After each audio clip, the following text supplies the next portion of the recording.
नमस्कार, स्वागत आहे तुमचं मंगल किचन तडका या यूट्यूब चॅनलमध्ये।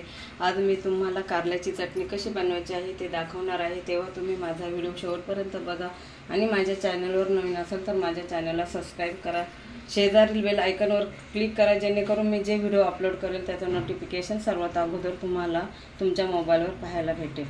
चला आता आपण रेसिपीला सुरुवात करूया। कारल्याची चटणी बनवण्यासाठी इथे मी 4 कारले घेतलेले आहे।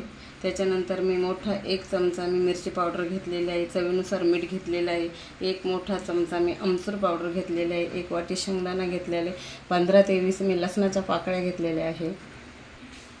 आता आपल्याला कारल्याचे काप करायचे आहे। कारले मी स्वच्छ धुवून पुसून घेतलेले आहे। आता आपल्याला याचे काप करायचे आहे कारल्याचे।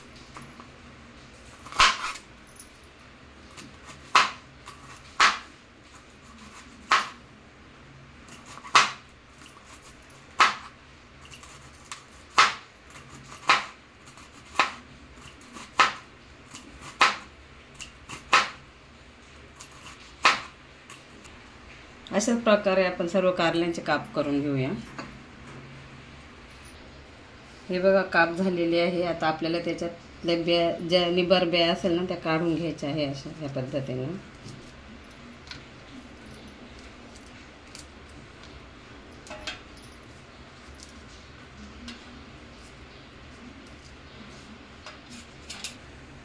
हे बघा बिया काढून झालेले आहे। आता इकडे गॅसवर मी कढई गरम करायला ठेवली, तेल टाकलेले आहे अर्धी वाटी।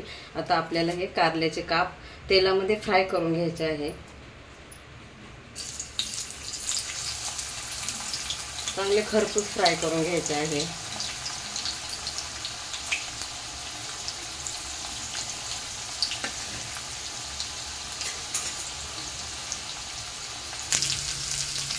हे बघा किती छान फ्राय झालेले आहे। मी आता काढून घेत आहे ताटामध्ये।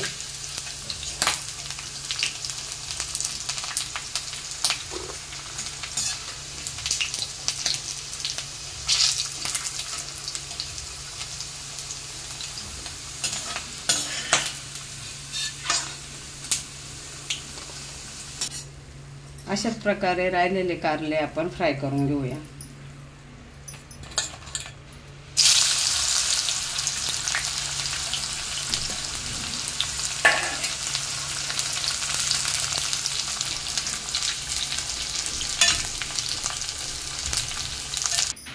हे बघा आपले सर्व काप कारल्याचे फ्राय करून झालेले आहे। आता आपल्याला शेंगदाणे तेलामध्ये फ्राय करून घ्यायचे आहे चांगले।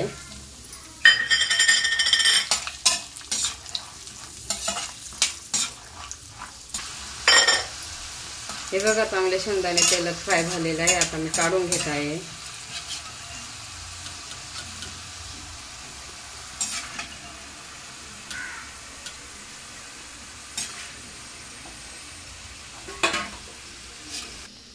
पाच मिनिट आपल्याला थंड होऊन द्यायचं आहे।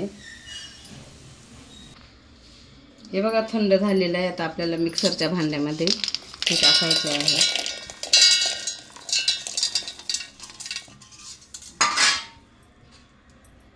त्याच्यानंतर लसूण, मिरची पावडर, चवीनुसार मीठ आणि हे आमचूर पावडर याने कारल्याच्या चटणीची खूप टेस्ट चांगली लागते।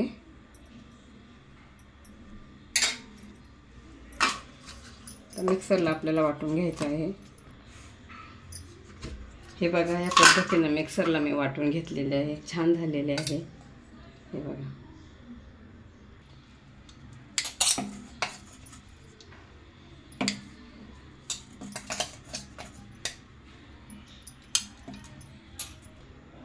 हे बघा आपली कारल्याची चटणी तयार झालेली आहे आणि ही 1 महिना टिकणारी चटणी आहे। तुम्ही पण आजच ट्राय करा आणि डायबिटीज पेशंटसाठी खूप महत्त्वाची आहे ही चटणी। आणि तुम्हाला माझा व्हिडिओ आवडल्यास माझ्या चॅनलला लाईक करा, शेअर करा, सबस्क्राइब करा, कमेंट करायला विसरू नका। पुन्हा भेटूया आपण पुढच्या व्हिडिओमध्ये। तोपर्यंत धन्यवाद।